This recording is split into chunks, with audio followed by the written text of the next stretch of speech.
هۆشداری لە بارانبارینێکی بەخوڕ و تەرزەی زۆر و هەورەپرسکەی تند و چالاک و هاتنی لافاوە دەم لە هەرێمی کوردستان.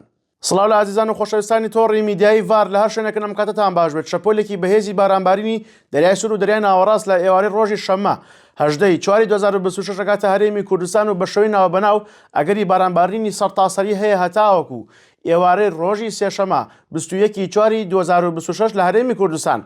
بە شێوەی ناوبەناو ئەگەری بارانبارینی زۆر باشەیە و قوڵای شەپۆلەکە کەوتە چەند کاتێکەوە، وەکو ئێوارەی ڕۆژی شەممە هەتاوەکو بەرەبەیانی ڕۆژی یەکشەمە قوڵای شەپۆلەکەی و لە سەرجەم ناوچەکانی کوردستان ئەگەری بارانبارینی زۆر باشەیە لەگەڵ بارینی تەرزە و هەورەبرسکەی تند و چالاک و هاتنی لافای کتوپڕ لە چەم و دۆڵە نزمایەکان و هەروەها لە نیوەڕۆی ڕۆژی یەکشەمە هەتاوەکو درنگانی شەوی یەکشەمە کەشەکە کەمێک ئاسایی بێتەوە، بەڵام ناوبەناو هەر ئەگەری بارانبارین هەیە.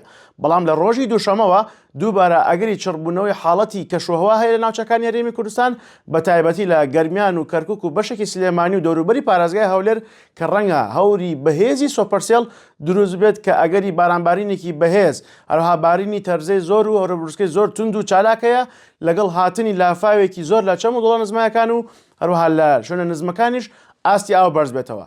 هەر بۆیە هۆشداری ئەدەم لە ڕۆژی شەممە هەتاوەکو ڕۆژی سێشەمە ئاگاداری حاڵەتی بەهێزی باران و تەرزە بن و ئۆتۆمبیلەکانشتان داپۆشن. ئۆپلەکانی گەرما 4 تاوەکو 6 پلەیسیلزی دائەبەزێت و هەندێک کات خێرای باش بۆ 27 کیلۆمتر لە سەعاتێکا چالاکە بێ. بەپێی پێشبینەکان بێت ڕێژەیەکی زۆر باشی بارانبارین لە هەموو ناوچەکانی کوردستان بە شێوەی ناوبەناو تۆمارەکرێت و ئاگاداری هاتنی لافای کتوپڕ و هەورەبرسکەی زۆر تند و چالاک بن و هەروەها ئەگەری بارینی تەرزەشەیە بەگشتی ئەمە لە ڕۆژی شەممە هەتاوەکو ئێوارەی ڕۆژی سێشەمە. وەڵڵاهو ئەعلەم.